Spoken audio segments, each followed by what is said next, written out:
Hello, we are Group 2 from 4-C to the end. My name is Anna. And I'm Yemi.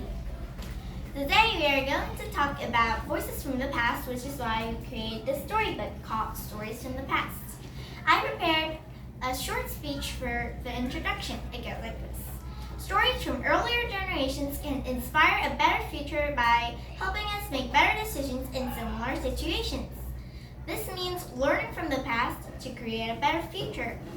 For example, if somebody's ancestors were in this situation and they make this decision somewhat, and they are in the similar situation and they will have to make another decision, they can learn from the decision that their ancestors made, and if it was good, they can follow it and do it again. However, if it was not that good, they can improve it and learn from the mistakes. Thank you. The next speaker is Yuni, and she will talk about her interview. I interviewed my grandmother, Kang Hee-shin, who is a baby boomer. One of the questions I asked was what changes were made or how was the atmosphere. The one direct quote she said was, "I miss my friends and appearance since I can never go back to the past."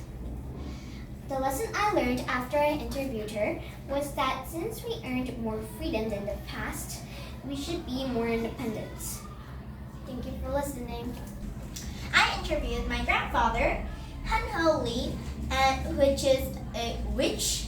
Witch? He is not an object. Oh, come on. Who is? I interviewed my paternal grandfather, Han Ho Lee, who is a baby boomer, and my paternal grandfather. When I interviewed him about getting information about schools back then, I got a warm and thoughtful answer, which was there are not much technology back then, which made some things hard. However, I enjoyed school nevertheless. Pictured here, I got a direct quote, which is, "There are countless changes from then to now. However, some things stay the same." From this quote, I wondered, what stayed the same and what are the big changes? This is my thoughts. I thought that that changed are the number of students in each class.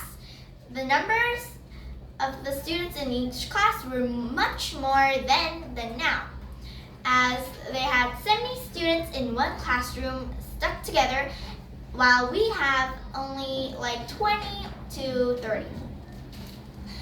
And my lesson is that I learned to value the past, to value the present, and I learned to be grateful about what I have today. Uni will continue and conclude.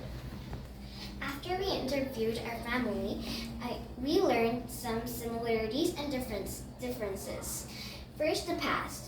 So there was less technology and many students, and teachers were allowed to hit students. However, nowadays, technology improved and there are less students, and teachers get fired if they hit students. Similarities. First of all, friendship, school festivals, playing in recess, and lots of subjects remain the same. Next, group reflection.